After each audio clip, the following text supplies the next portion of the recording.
কয়েকদিনের ব্যবধানে রাজধানীর বাজারে সব ধরনের মুরগির দাম কেজিতে অন্তত 20 থেকে 30 টাকা বেড়েছে। সরবরাহ বাড়ায় কমেছে আলু, পেঁয়াজ এবং বিভিন্ন সবজির দাম। বোতলজাত সয়াবিন তেলের দাম বাড়ানো হলেও সরবরাহ সংকট এখনো পুরোপুরি কাটেনি। বাজারে মানভেদে প্রতি কেজি সোনালী মুরগি বিক্রি হচ্ছিল 280 থেকে 320 টাকায়। তবে হঠাৎই এই মুরগির দাম কেজিতে অন্তত 30 টাকা বেড়েছে। ঊর্ধ্বমুখী ব্রয়লার মুরগির বাজারও। কক মুরগি 350 টাকা কেজি দাম বাড়ছে, ব্রয়লার 200, আবার ব্রয়লার ছোটটা 220। মুরগি আমদানি কম, শীতকালে দিনে মুরগি মরে বেশি, খরচ বেশি হয় এই কারণে। তবে মুরগির দাম বাড়লেও ডজনে অন্তত 10 টাকা কমেছে সব ধরনের ডিমের দাম।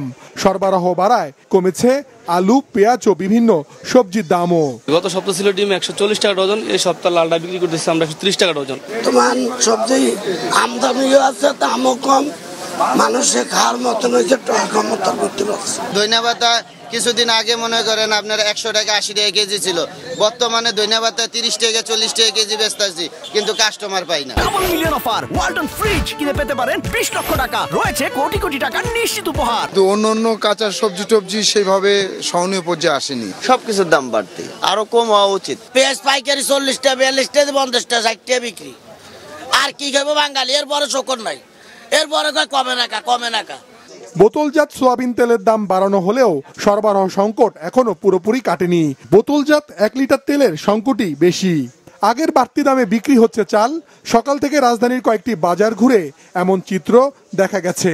দাম তো আমরাও জানলাম যে বাড়ছে, 8 টাকা লিটার সরকার থেকে বাড়াইছে, তারপরেও তো আপনাকে স্বাভাবিক হয় না। আপনি সারা বাজার করেন 1 লিটার করে তেলই পাবেন না। তারপর বিক্রেতারা বলছেন যেসব পণ্যের সরবরাহ বেশি সেগুলোর দাম কমেছে। বাজারে পণ্যের দাম স্থিতিশীল রাখতে মনিটরিং আরো জোরদার করার দাবি জানিয়েছেন ক্রেতারা। মাশরুক রাহাত, মাছরাঙা সংবাদ, ঢাকা।